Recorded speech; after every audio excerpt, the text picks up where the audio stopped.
Merci beaucoup de m'avoir donné la parole. En fait, je m'appelle Ndiaga Gueye, c'est mon nom. Et je suis chercheur à l'Université de Dakar sur la démocratie et les élections. C'est dans ce sens que, dans le cadre du mouvement F24, je contribue en faisant en fait une réflexion sur le processus électoral en cours.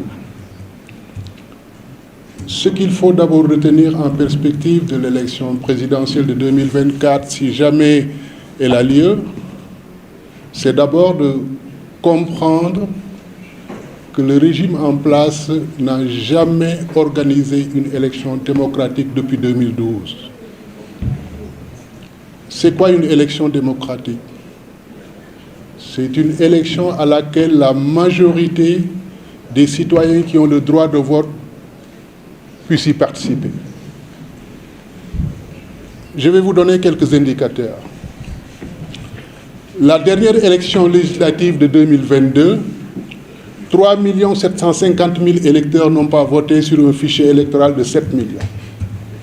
Il n'y a que 3 200 000 Sénégalais qui ont voté. Aux élections locales de janvier 2022, 3 450 000 électeurs n'ont pas voté. Présidentielle de 2019, 2 400 000 Sénégalais n'ont pas voté. Aux législatives de 2017, sur un fichier électoral de 6 200 000, il n'y a que 3 400 000 qui n'ont pas voté, qui ont juste voté. Ça veut dire que sur un fichier électoral de 6 200 000, 3 798 000 n'ont pas voté. Comment ça s'explique? En 2017, la stratégie pour empêcher les Sénégalais de voter, c'était la rétention des cartes d'électeurs. Un fichier électoral de 6 200 000, 2 798 000 n'ont pas reçu leur carte d'électeur. À l'élection présidentielle de 2019, la stratégie change. Ce n'est plus la rétention des cartes d'électeurs, mais la modification de la carte électorale à l'insu des électeurs.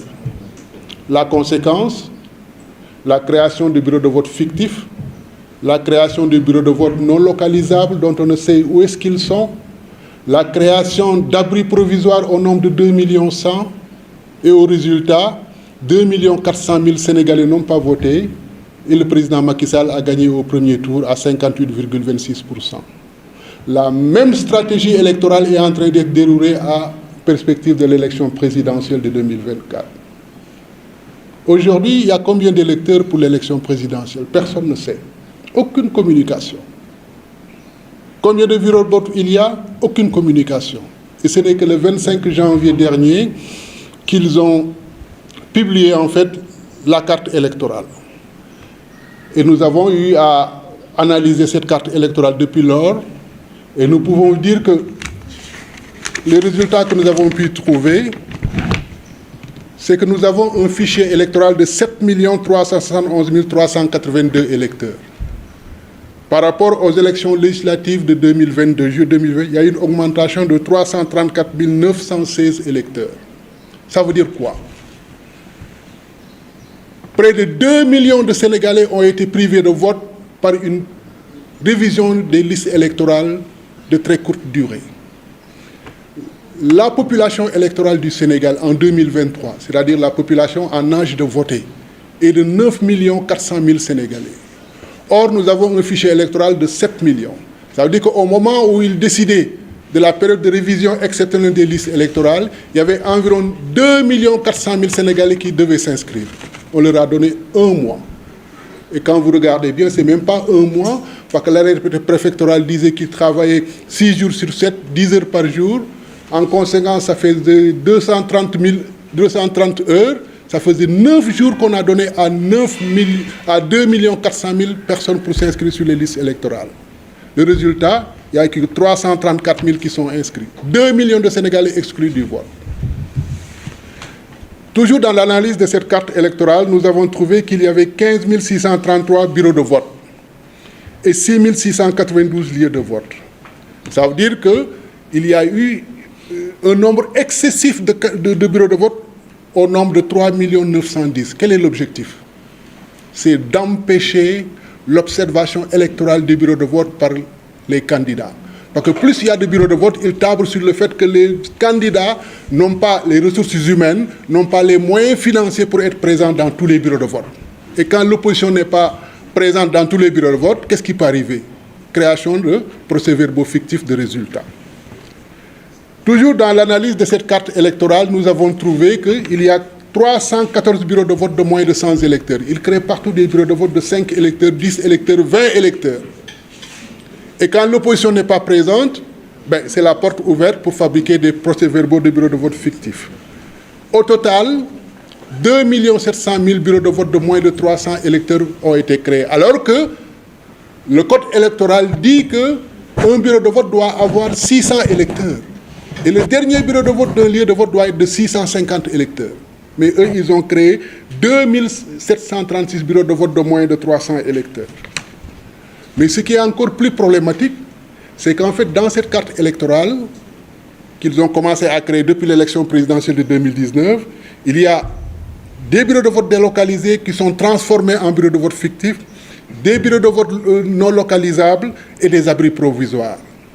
Pour l'élection présidentielle de 2024, l'analyse de la carte électorale qui a été publiée le 25 a révélé que nous avons 826 bureaux de vote délocalisés, transformés en bureaux de vote fictifs, impactant 469 291 électeurs. Les bureaux de vote non localisables, on ne sait pas où c'est. Comment ils font pour créer des bureaux de vote non localisables? Je vous donne un exemple. Vous devez voter dans la commune, par exemple, de Biscuiterie ou Ouagouniaï. On dit lieu de vote Ouagouniaï. Ça veut dire que pour trouver votre bureau de vote, vous devez faire les lieux de vote de toute la commune de Ouagouniaï pour les trouver. Si bien que l'électeur, en fin de compte, il est désorienté, il est exclu du vote et il ne peut même pas savoir où se trouve son bureau de vote. Il y en a 1054 bureaux de vote non localisables. Si je donne par exemple la commune de Nguékhor, ils disent le lieu d'implantation de votre bureau de vote, c'est Nguékhor. Donc vous devez faire le tour de tout Nguékhor pour retrouver votre bureau de vote. Les abris provisoires, ils en ont créé 1998, qui ont impacté 1 025 085 électeurs. Un abri provisoire, c'est un bureau de vote fictif. Un bureau de vote mobile du moins. Un bureau de vote non localisable, étant en même temps un abri provisoire, facilement on peut le transformer en bureau de vote fictif. Déjà, on ne sait pas où est-ce qu'il est. Ensuite, il est mobile.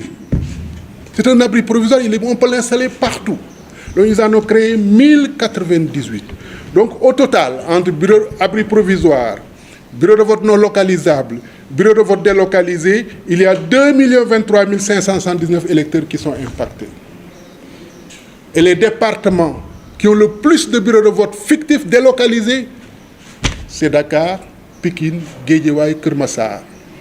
La région de Dakar compte 10,26% des électeurs du Sénégal. Si vous gagnez Dakar, pratiquement, vous êtes assuré de gagner l'élection.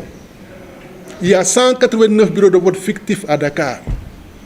La commune où il y a le plus de bureaux de vote d'abris provisoires, c'est le département de Mbacké. 602 abris provisoires, avec des bureaux de vote de 200 électeurs.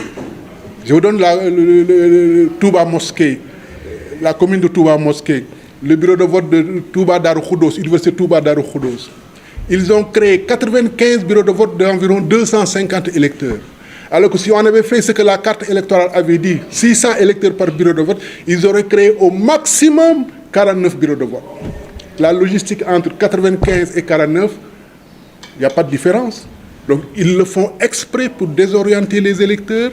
Là où ils ne peuvent pas voter, là où ils ne peuvent pas gagner, il faut désorienter les électeurs, il faut créer la confusion pour amoindrir la défaite. Là où ils peuvent gagner, ils font le maximum. Il n'y a pas de bureau de vote délocalisé, comme au nord, comme à Fatick. Il n'y a pas de bureau de vote délocalisé, non localisable. Donc aujourd'hui, pour la transparence du processus électoral de l'élection présidentielle 2000, il est fondamental qu'un travail de terrain se fasse pour vérifier la réalité de la carte. Parce que ce que je vous dis, ça c'est le minimum que j'ai pu identifier. Parce que pour véritablement identifier tous les bureaux de vote non localisables, fictifs et abris provisoires, il faut connaître la réalité de chaque commune. Ça veut dire la géographie de chaque commune et les infrastructures qui y sont. Donc aujourd'hui, les candidats doivent mobiliser le représentant dans toutes les communes, parce que la carte électorale est établie par commune. Donc il y a une carte électorale communale. Donc dans chaque commune, les candidats doivent mobiliser le représentant afin de vérifier la réalité de la carte électorale. Là où on a installé un bureau de vote comme abri provisoire, est-ce que c'était nécessaire? Est-ce qu'il n'y avait pas d'infrastructure, d'école, de maternité qui pouvait accueillir ce bureau de vote? Est-ce que ce bureau de vote existe réellement? Donc il y a un travail de terrain à faire. Et aujourd'hui, rien que sur le territoire national, il y a 15 633 bureaux de vote à vérifier. Ça, c'est un travail qui demande des ressources humaines et il est fortement recommandé que le candidat mutualise leurs efforts et leurs ressources humaines. Sinon, comme en 2019, il y aura une victoire surprise de la coalition politique au pouvoir. Je vous remercie.